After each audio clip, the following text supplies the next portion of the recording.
Hola, somos Ramírez Aixa y Martínez Micaela, y les vamos a contar todo lo que pasa en El Matadero, un cuento de Esteban Echeverría que es muy importante en la literatura argentina. Pero primero, vamos a hablar un poco sobre el romanticismo. Etimológicamente, la palabra romanticismo proviene de una concepción de vida semejante a la de los pueblos románticos, herederos del genio de la Edad Media. En Inglaterra del siglo XVII se usó romantic para describir lo extraordinario o fuera de lo común. En Alemania, a finales del siglo XVIII, se consolidó como un movimiento individualista que se oponía a la rigidez del clasicismo, defendiendo la intuición, el sentimiento y la espontaneidad. Desde Alemania, el movimiento se difundió a Francia, Italia y España, y de allí llegó a América. Este se caracteriza por el rechazo a las normas estrictas del clasicismo, la exaltación del sentimiento, la imaginación y lo subjetivo, el idealismo y la búsqueda de la libertad literaria, política y religiosa, la apreciación por lo exótico, lo misterioso, lo fantástico y lo nacional, y la representación del alma nacional a través de temas propios, como naturaleza americana, figuras del indio, del criollo, etc. El Matadero no es solo una historia sobre un lugar donde se mata ganado, es un cuento político muy simbólico y crítico, escrito por Esteban Echeverría, un autor argentino del siglo XIX que estaba en contra del dictador Juan Manuel de Rosas. Pero antes de seguir, vamos a ver quién fue Esteban Echeverría. Esteban Echeverría fue un escritor, poeta y político argentino clave del romanticismo en América Latina. Nacido el 2 de septiembre de 1805 y fallecido en 1851. Estudió en París, donde se inspiró en las ideas del liberalismo y el romanticismo europeo. Al regresar al país, introdujo estas ideas a través de obras como El Matadero y La Cautiva. Fue miembro de la Generación del 37, un grupo de jóvenes intelectuales que se oponía al gobierno de Juan Manuel de Rosas. Debido a esta oposición, se exilió en Uruguay, donde murió. Su obra tuvo gran influencia en la literatura y el pensamiento político argentino. Este cuento arranca durante la Cuaresma, cuando no se puede comer carne por temas religiosos. En este momento, llueve tanto que todo se inunda y no llegan animales al matadero durante varios días. Como la gente está desesperada por carne, todo se vuelve más tenso. Desde el principio, se nota el tono irónico del autor.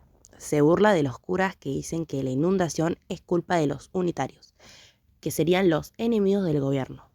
Después de más de 2 semanas, por fin llegan 50 novillos al matadero, lo cual es muy poco para todo Buenos Aires. Apenas llegan, empieza una escena muy caótica. Hay sangre, barro, gente peleando por carne, gritos, violencia, perros, carniceros, todos desesperados. El lugar parece un infierno. En medio de esa locura, un toro se escapa. Nadie lo puede controlar. Y en su carrera, decapita sin querer a un nene. Pero lo impactante es que nadie se detiene a lamentarlo. Todos siguen como si nada. Eso muestra lo deshumanizada que estaba la sociedad. Un rato después aparece el personaje más importante del cuento, un joven unitario. Va montado, bien vestido, con aire elegante. No lleva la divisa federal, que era como una cinta obligatoria para mostrar que apoyabas a Rosas, y eso hace que todos lo reconozcan como un enemigo político. La gente empieza a insultarlo, lo bajan del caballo, lo atacan entre todos y lo llevan a la casilla del juez, que es una especie de autoridad del matadero. Ahí empieza una parte súper dura del cuento. Lo torturan, le cortan el pelo, lo intentan desnudar, lo insultan con groserías, le dan golpes y hasta amenazan con violarlo. Pero lo que impacta más es que el joven no se rinde nunca, no llora, no pide perdón. Se mantiene firme, con dignidad, y les dice que prefiere morir antes que aceptar una idea que no es suya. Muere de rabia e impotencia. No lo matan con un cuchillo, pero su cuerpo no aguanta más. Después de esto, la gente se va como si nada hubiera pasado, como si fuera algo normal. Y eso es lo que el autor nos quiere mostrar. Una sociedad donde la violencia, la tortura y el odio político están tan naturalizados que nadie se escandaliza. El matadero es un texto muy fuerte pero muy importante también. Echeverría convierte la escena de matar animales en una crítica al autoritarismo y a la falta de tolerancia.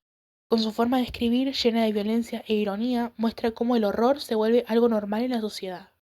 Me hizo pensar no solo en la historia de Argentina, sino también en cómo hoy en día seguimos viendo situaciones de poder y fanatismo. Aunque fue escrito en el siglo XIX, sigue siendo relevante. Leerlo nos recuerda que la barbarie puede aparecer en nuestra vida diaria, en la indiferencia y en lo que consideramos normal. Yo cuando leí El Matadero me impactó mucho como algo tan crudo y sangriento puede decir tanto sobre la política y la sociedad. También me pareció que Echeverría usó la imagen del matadero no solo para mostrar violencia, sino para criticar cómo se trataba a la gente que pensaba distinto. Es un cuento que da bronca, pero también hace reflexionar. Me hizo ver que, aunque pasó hace mucho, todavía hay cosas parecidas en la forma en que se usa el poder o se calla al otro.